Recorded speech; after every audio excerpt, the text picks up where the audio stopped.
ನನ್ನ ಟ್ರೀಟ್ಮೆಂಟ್ ಮುಗಿಯೋಷ್ಟರಲ್ಲಿ ಅದೆಷ್ಟೋ ಜನರ ಸಾವನ್ನ ನೋಡಿದೆ. ಆಗ ಬಂದಿರೋ ಪ್ರಶ್ನೆ, ಎಲ್ಲರೂ ಒಂದಿನ ಸತ್ತೋಗದೆ ಆದರೆ ಯಾಕೆ ಸಿಕ್ತು ಈ ಜೀವನ ನಮಗೆ? ಜೀವನದ ಉದ್ದೇಶ ಏನು?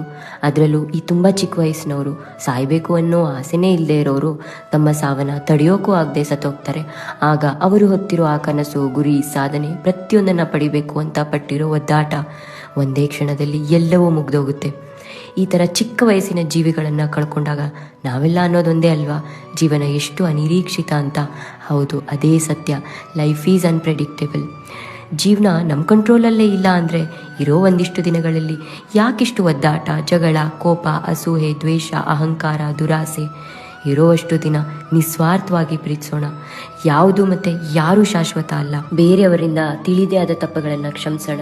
ಹೇಗೆ ನಾವು ಸಾವನ್ನ ಬಯಸದೇ ಇದ್ರೂ ಅದು ಬರಬೇಕಾದ ಟೈಮಲ್ಲಿ ಬಂದೇ ಬರುತ್ತೋ, ಹಾಗೆ ಯಾವಾಗ ಎಷ್ಟು ಸಿಗಬೇಕು, ಏನು ಸಿಗಬೇಕು ಅದು ಸರಿಯಾದ ಸಮಯದಲ್ಲಿ ಸಿಕ್ಕೇ ಸಿಗುತ್ತೆ.